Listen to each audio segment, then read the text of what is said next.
મારા બધા દર્શકોને મારા બાપા સીતારામ.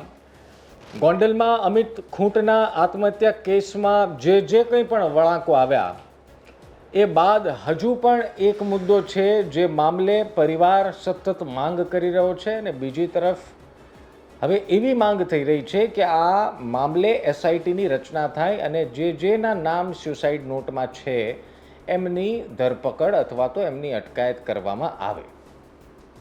આ સમગ્ર મામલે આજે રીબડામાં કેટલાક આગેવાનો ભેગા થયા. એમણે પ્રેસ કોન્ફરન્સ કરી અને પ્રેસ કોન્ફરન્સમાં અલગ અલગ માંગ કરી છે. શું માંગ કરી છે, આ પ્રેસ કોન્ફરન્સને કેવી રીતે સમજવાનું, ભાજપ પર પ્રેશર શા માટે વધી રહ્યું છે, આ બધી જ વાત કરીશું આજના વિડીયોમાં. આપ જોઈ રહ્યા છો નિષ્કર્ષ.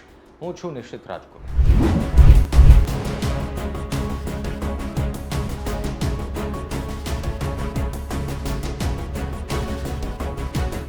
બાપલિયા, પહેલી વાત એ છે કે અમિત ખૂંટના આત્મહત્યા બાદ જે આરોપ લગાવવામાં આવ્યા તેનાથી વિપરીત કેટલીક કહાનીઓ સામે આવી, જેમાં એ યુવતી, એ સગીરા અને સાથોસાથ મિસ્ટર એક્સના નામનો ઉલ્લેખ થયો. પરંતુ જે સુસાઇડમાં બધા જ નામો હતા, જેમ કે અનિરુદ્ધસિંહ અને એમના પુત્ર પર આરોપ લગાવવામાં આવ્યા હતા, તે મામલે હજી કાર્યવાહી નથી થતી. આડકતરી રીતે આ આરોપ સીધા લગાવવામાં આવી રહ્યા છે.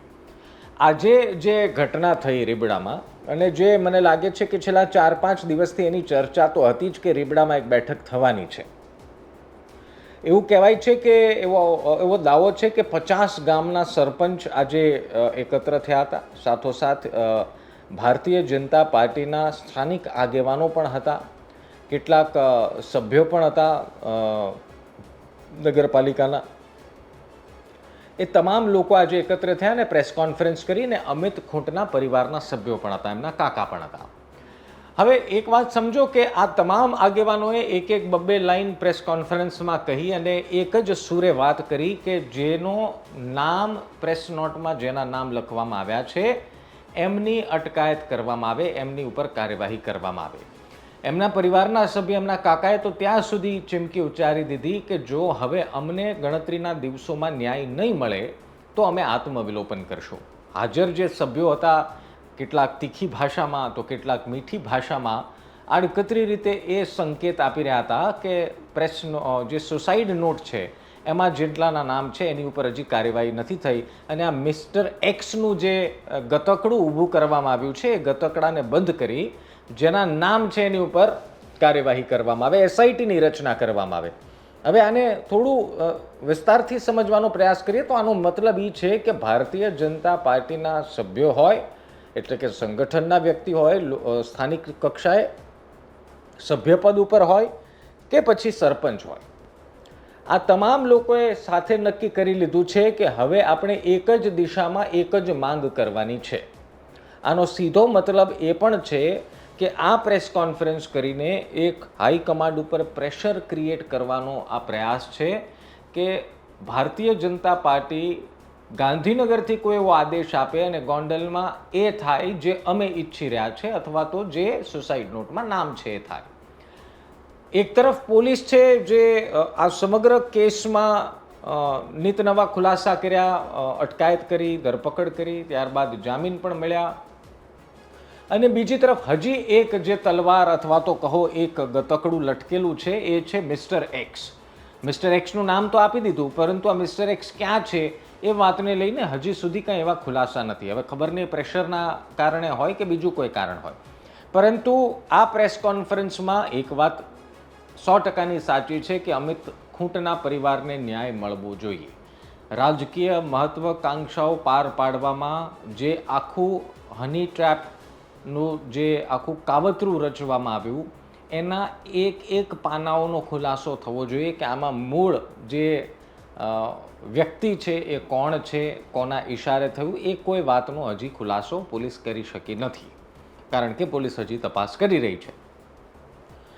પણ આજની પ્રેસ કોન્ફરન્સ એ વાતની સાબિતી છે કે હવે અમિત ખૂંટના પરિવારને ન્યાય અપાવવા મામલે તમામ આગેવાન, કેમ કે વારે વારે પ્રેસ કોન્ફરન્સમાંથી આગેવાનો એવું કહી રહ્યા હતા કે 18 વર્ણના લોકો હાજર છે, 18 વર્ણના લોકો હાજર છે, અલગ અલગ જગ્યાએથી, અલગ અલગ ગામેથી લોકો આવ્યા છે.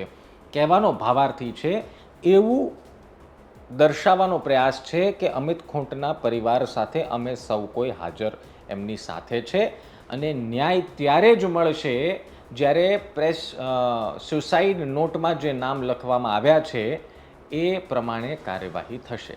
હવે સુસાઇડ નોટમાં આપને સૌને ખબર છે કે સુસાઇડ નોટમાં આરોપ અનિરુદ્ધસિંહ અને એમના દીકરા ઉપર લગાવવામાં આવ્યા છે. હવે જ્યારથી આ આખા કેસમાં મિસ્ટર એક્સ અને બાકી સભ્યોની સંડોવણીનો ખુલાસો થયો ત્યારથી આ મુદ્દે તપાસ અથવા તો આ મુદ્દે કોઈ ચર્ચા કે કોઈ માહિતી પોલીસ આપી રહ્યું નથી, અથવા તો અત્યાર સુધી પોલીસ એ વાતની તપાસ કરી રહી છે અથવા તો અંડરગોઈંગ પ્રોસેસ હોય એવું લાગે છે, એવું આપણે માની શકીએ.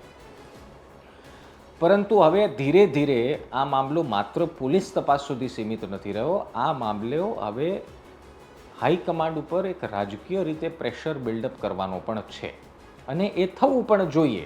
સમજો, કારણ કે કોઈ પરિવારને ન્યાય અપાવવા માટે પક્ષની ગરિમા છોડી પક્ષની સામે જ સવાલ ઉઠાવવા પડે તો ઉઠાવવા જોઈએ. પણ અફસોસ એ વાતનો છે કે આ જ આગેવાનો જો કદાચ રાજકુમાર જાટ મામલે પણ પ્રેસ કોન્ફરન્સ કરી હોત અથવા તો રાજકુમાર જાટના મૃત્યુ મામલે પણ આવી એકતા દર્શાવી હોત તો કદાચ આજે રાજકુમાર જાટના પરિવારને પોલીસ સ્ટેશન અને ન્યાયિક પ્રક્રિયાના ધક્કા ન ખાવા પડ્યા હોત. જો એ જે સત્ય છે એ સત્ય છે, એમાં આપણે વાળી શકીશું નહીં. એને અમિત ખૂંટના પરિવારને ન્યાય મળવો જરૂરી જ છે, મળવો જ જોઈએ. કારણ કે કોઈની રાજકીય કિન્નાખોરીમાં આ પગલું ભર્યું છે એ પ્રેસ એમની પોતાની સુસાઇડ નોટમાં પણ એમણે ઉલ્લેખ કર્યો છે, નામોનો ઉલ્લેખ કર્યો છે. જે સત્ય છે એ સામે આવવું જોઈએ. પણ જેટલું જરૂરી અમિત ખૂંટના પરિવારને ન્યાય મળવું જરૂરી છે એટલું જ જરૂરી રાજકુમાર જાટના પરિવારને ન્યાય મળવો પણ જરૂરી છે. જો આપણું ખમીર અને આપણી મર્યાદા અને આપણો ભાવ જો અમિત ખૂંટના પરિવાર માટે જાગે છે અને જે સારી બાબત છે, તો હું માનું છું કે આગેવાનો તરીકે, સરપંચ તરીકે જો આપણા જ ગોંડલમાં રાજકુમારનું મૃત્યુ થાય અને આટલા સવાલો ઉઠે અને આપણે પ્રેસ કોન્ફરન્સ એ બાબતે ન કરીએ તો સ્વાભાવિક રીતે કોઈક તો સવાલ પૂછવાનું. પણ ખેર, અપેક્ષા તો હજી એવી છે કે ગોંડલના આ જ બધા આગેવાનો, આ જ બધા આગળ રહેલા સામાજિક કાર્યોમાં, રાજકીય કાર્યોમાં આગળ રહેલા લોકો રાજકુમાર જાટનો પણ મુદ્દો ઉલ્લેખશે આવનારા સમયમાં, એવી આપણને અપેક્ષા છે. તો ભારતીય જનતા પાર્ટીના જ લોકો ભારતીય જનતા પાર્ટી પર પ્રેશર બિલ્ડઅપ કરી રહ્યા છે એ વાતને લઈને કે હવે અમે સુસાઇડ નોટ વાંચી છે, સુસાઇડ નોટમાં જે નામ છે એ પ્રમાણે પોલીસ કામ કરી રહી નથી, પોલીસ મિસ્ટર એક્સનું ગતકડું લઈને આવી છે અને આ વાતને અટકાવી અથવા તો આ વાતની સાથે સાથે સુસાઇડ નોટમાં જે કંઈ પણ લખ્યું છે એ પ્રમાણે પોલીસ કાર્યવાહી કરે, એસઆઈટીની રચના કરે અને એસઆઈટી આ સ્પેશિયલ ઇન્વેસ્ટિગેશન ટીમ આ મુદ્દે તપાસ કરીને ખુલાસા કરે. આજે થયું છે આ વાત યાદ રાખજો. હજી પણ આવી જ બેઠકો ને હજી આવી જ પ્રેસ કોન્ફરન્સો થશે. પણ અફસોસ ખાલી મને એ વાતનો છે કે રાજકુમાર જાટ મુદ્દે આ કોઈ આગેવાનો પ્રેસ કોન્ફરન્સ ન કરવી જોઈતી હતી.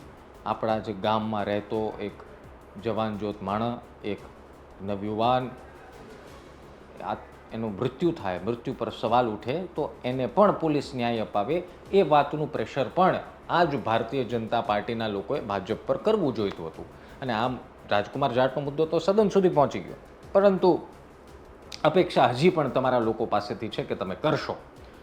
અમિત ખૂંટના પરિવારને ન્યાય મળવો જોઈએ ને ન્યાય કરતા ન્યાય તો મળવો જ જોઈએ, પણ આ આખી રાજકીય કિન્નાખોરીનું સત્ય સામે આવવું જોઈએ કે હકીકતમાં જે આરોપ લગાવવામાં આવ્યા છે એ આરોપ સત્ય છે કે નહીં, એની ઊંડાણપૂર્વક તપાસ થવી જોઈએ. અને જે કંઈ પણ સત્ય છે એ સરા જાહેર થવું જોઈએ, આવવું જોઈએ અને એની ઉપર પોલીસે કાર્યવાહી કરવી જોઈએ. અને જો એની માટે એસઆઈટીની રચના કરવી પડે તો સરકારે એની ઉપર પણ વિચાર કરવો જોઈએ. તમે પાયલ ગોટી મામલે નિર્લિપ્ત રાય સાહેબને મોકલ્યા અમરેલીની, એ પછી આપે જોયું કે કેટલા ખુલાસા થયા, કેટલી કાર્યવાહી થઈ, સત્ય સામે આવ્યું. તો એવી જ રીતે અમિત ખૂંટના કેસમાં પણ જો એવા કોઈ બાહોશ અધિકારીને તપાસ સોંપવામાં આવે તો દૂધનું દૂધ અને પાણીનું પાણી થઈ શકે છે. તમારું શું માનવું છે કમેન્ટમાં લખવાનું, તમારા વિચારો લખવાનું ભૂલતા નહીં. જો તમને લાગે કે આ આખી પ્રેસ કોન્ફરન્સનું હાર્દ એનું મહત્ત્વ શું છે, જો આપને તમારા દૃષ્ટિકોણથી કંઈ બીજું લાગતું હોય તો પણ કમેન્ટમાં લખવાનું ભૂલશો નહીં. આવતીકાલે ફરી એક વિડીયો સાથે મળીશું. ત્યાં સુધી મને રજા આપો. આભાર.